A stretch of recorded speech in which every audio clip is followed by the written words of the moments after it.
Viva Voz, com Vera Magalhães.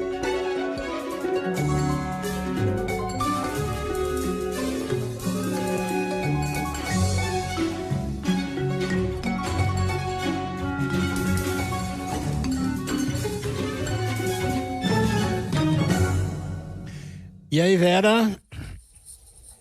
Boa tarde, Sardenberg, Cássia e todos os nossos ouvintes e espectadores. Boa tarde, Vera. Ô, Vera, você sabe que aqui no nosso YouTube já tem vários aqui nossos ouvintes que nos acompanham dizendo o seguinte: tô só esperando o que a Vera vai falar sobre a live do Bolsonaro. Tô só esperando o que a Vera vai falar, é ótimo. Ô Vera, deixa eu te pedir uma coisa, para não te interromper no meio do raciocínio. O seu microfoninho do fone tá pegando em alguma peça de roupa. Tá batendo de novo? E aí tá fazendo um barulhinho. Só para você ajustar isso e eu não te interromper mais. São muitas as peças de roupa. Pronto, já levantei o microfone, vamos ver se melhora. Melhorou já.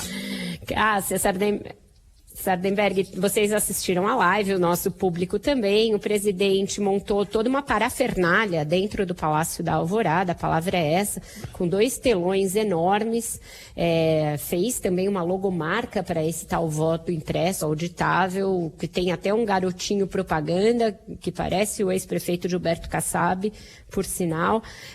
Levou lá um servidor da Casa Civil, que ele apresentou apenas como Eduardo, não disse nem que era servidor da Casa Civil, para apresentar uma série de vídeos e de acusações falsas, repetidas, sem nenhuma novidade, e já logo de cara dizer que não ia apresentar nenhuma prova das fraudes que vem alegando, e sim apenas indícios fortíssimos. Não havia indício algum, havia um amontoado de teorias da conspiração já refutadas pela Justiça Eleitoral inúmeras vezes.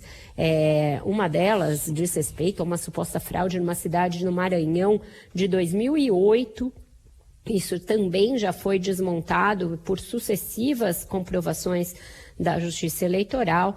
E ao longo da live, o TSE se mobilizou, a Secretaria de Comunicação do TSE, para ir refutando e mostrando os dados de uma a uma das acusações do presidente da República. Então foram 18 refutações em tempo real feitas pela Justiça Eleitoral. Um hacker que invadiu as urnas está preso. Não, mentira, ele invadiu o site do TSE e não as urnas eletrônicas. Olha essa planilha que mostra a votação do Aécio Neves e da Dilma trocando o tempo todo. Falso. A planilha é falsa, só houve uma troca de posições entre eles durante a apuração, e a planilha com a apuração minuto a minuto está disponível no Tribunal Superior Eleitoral. As urnas não são passíveis de auditagem. Sim, são feitos testes públicos de segurança anualmente, depois testes de integridade. Ao longo da votação, são sorteadas urnas para que haja votação simultânea eletrônica, e nas urnas de papel, para que se compare as votações. Planilhas de todas as urnas são disponibilizadas para os partidos. Enfim, foi uma série de refutações feitas em tempo real, e o que se viu foi um espetáculo bizarro à custa de dinheiro público, né, Sardenberg e Carlos? Você acha que o Tribunal Superior Eleitoral está certo em em produzir essas respostas assim, mesmo que não seja em tempo real, mas de ficar o tempo todo respondendo ao presidente? Acho que estão certos, porque aí isso permite abastecer a imprensa, para que a imprensa faça esse papel também de confrontação da mentira com a verdade. Eles estão sendo muito ágeis nas redes sociais, que é o ambiente onde o Bolsonaro primordialmente dissemina suas mentiras. Tem feito, inclusive, vídeos curtinhos e bem-humorados, na mesma linguagem que viraliza, que é a linguagem que o Bolsonaro procura empregar, e a Justiça Eleitoral tem de fato de fazer isso, porque o que ele faz com esse tipo de espetáculo, como o que ele promoveu ontem, dando uma suposta roupagem de denúncia a algo que é uma empulhação absurda, é depois cortar em vários pedacinhos essa bobajada e distribuir pelo WhatsApp, distribuir pelo Telegram, distribuir nos grupos do Facebook que são administrados pelo Gabinete do Ódio, e aí isso vai virando um monte de pílula de desinformação. As pessoas, até as bem intencionadas, muitas vezes são pegas no pé ali com esse tipo de coisa. Outro dia, um exemplo clássico. Outro dia, o meu terapeuta é um psiquiatra, ele é da USP, ele é alguém muito, muito informado, me mandou um texto desses. Olha, esse me chegou por um grupo de médicos, será que não é verdadeiro? Então, as coisas vão ganhando uma roupagem de verdade, quando, na verdade, elas são empulhação pura e simples. A Justiça Eleitoral tem um dever aí de fazer esse papel. Mas, Sardenberg, os ministros estão dispostos a não ficar mais só nessa contraposição didática e informativa ao presidente. Está chegando a um ponto, então, o nível de ataques ontem foi tal... diga. É exatamente isso que eu ia perguntar, porque ficar respondendo o presidente, isso é o presidente, como diz o Estado, não, o presidente está jogando em casa, é o que ele gosta de fazer. Ele já respondeu ao TSE hoje e tal. Se ficar nisso, não vai muito longe. Então você estava dizendo o quê? Que o TSE vai tomar alguma providência jurídica de investigação e tal? Já fez, né? Eles já notificaram o Bolsonaro para que apresentasse num prazo as tais provas que ele dizia ter. Ele nunca apresentou, não apresentou nem à Justiça Eleitoral e nem ao público ontem.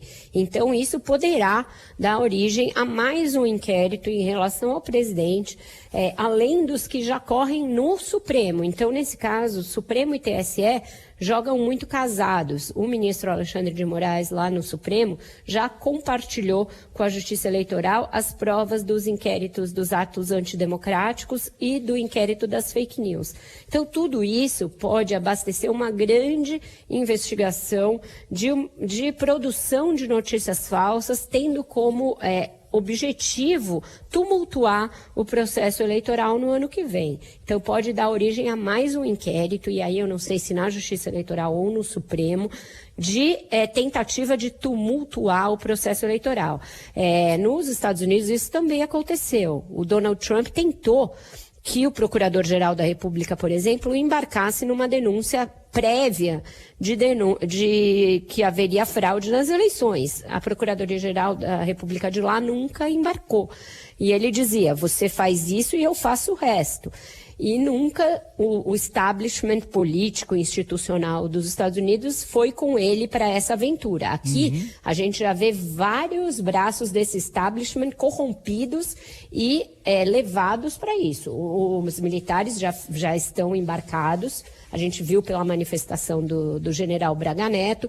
O Ministério Público, por meio do Augusto Aras, está totalmente vendido no lance, porque tem uma recondução do Aras já mandada para o Congresso, e ele totalmente refém do presidente, e a gente tem os ministros de Estado, os ministros do Executivo, totalmente a reboque dessa história. Ele ontem colocou a reboque o Ministério da Justiça, a Polícia Federal, a Casa Civil, porque o tal servidor que foi lá como uma autoridade em fraude, é um servidor comissionado da Casa Civil, um coronel da reserva.